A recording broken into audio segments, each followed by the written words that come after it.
So if we've got this PDF, this probability density function, we know it exists between -2 and 2.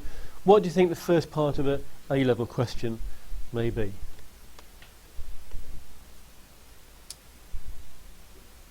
There's something we don't know in there at the moment.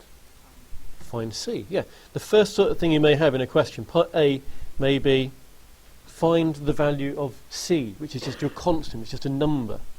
How will we go about finding the value of C? What fact do we know? Just looking back up here a minute, which of these things here will help us find C? The integral equals 1. Yeah, this one up here, that's right, okay? So we know here that if I integrate, I'm just going to write down sort of the rule here, my function between its extreme limits, I will get an answer of 1. That is what we are using here. So in this example, well, the limits for this question are -2 and 2. Those are the extremes.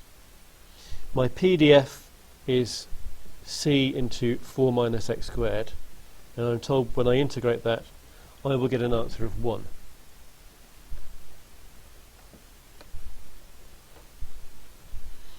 Nick, if you were integrating this, what would you do?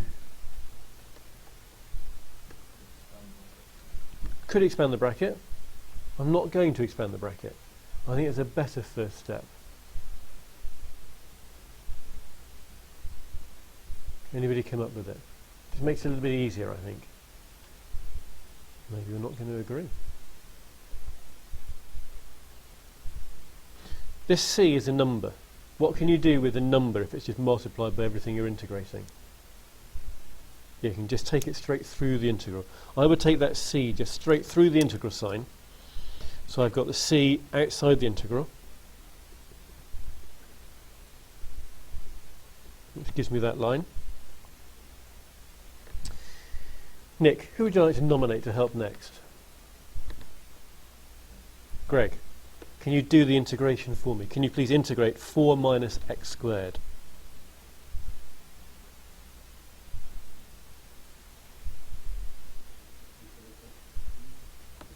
Over here I'm going to add 1 to the power and divide by the new power. So I'm going to have 1/3 of x cubed over there, okay? Add 1 to the power, divide by new power, put the minus sign in. What about the 4? If I integrate 4,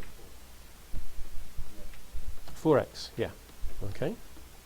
My limits are 2 and -2. My C is still there, and that still equals 1. Because it's a definite integral with limits, no need to put it down, because it would be there and it will be taken away from itself later on. If it's an indefinite integral, we would need to put the constant of integration in, but don't bother if it's a definite one. Okay, so we've got this. Okay. I think now I would move that C as well, so I will leave this bit over here. I'm writing out probably more than I would write down in the exam over here. I'm just going to move that C. Where could that C go on if it goes to the other side then? I'm moving that C to the other side of the equal sign. Where's it going to go?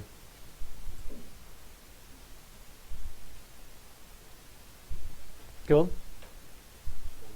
Yeah, 1 over C. I'm just going to put the C down there. Okay. So now it's a case of substituting values in. I replace every x with a 2. So you're going to get 4 lots of 2. Take away 2 cubed over 3. Then I'm going to replace every x with a -2. Be careful when you cube minus numbers on calculators, you put the numbers in brackets, otherwise it can go horribly wrong.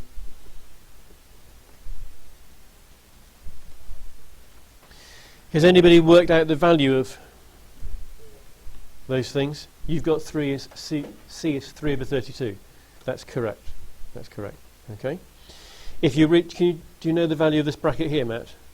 Oh, no, I just entered it all. Fine, that's okay. You can just type it straight all in a calculator, and you get over here that this whole thing is 32 over 3. So that is what 1 over C is. So it follows that C then will be 3 over 32. Okay. As soon as you've got your C, what I would always do is go back and rewrite what my function is going to be. My function is going to be 3 over 32 into 4 minus x squared, and that's for x anything between minus 2 and 2, and I said it's naught otherwise. So that is now my PDF for this question. So part A is often a case of finding out what the constant is, and part B is often finding a probability. So if we can just quickly get this one done. Part B is find the probability x lies between 0 and 1. We had some key facts about PDFs earlier. If I'm finding the probability it's between 0 and 1, I'm going to be using this one here. Integrate the function between those limits. So that's going to be, I'm integrating between 0 and 1. This function, I'm just going to stick that 3 over 32 outside the integral sign straight away. Just save a little bit of writing down. And I am going to ask Josh, can you integrate 4 minus x squared for me, please? Yes, it is exactly the same as we did before. Yes. Yeah. Okay. So that has the limits of 0 and 1. We've got 3 32s of that. When you stick 0 into there, Josh, what are we going to get out? Yes. Okay. Stick 0 in there. That'll disappear. That'll disappear. So I'm only interested when I stick 1 in there. 4 lots of 1. Take away 1 cubed over 3. So that's my probability.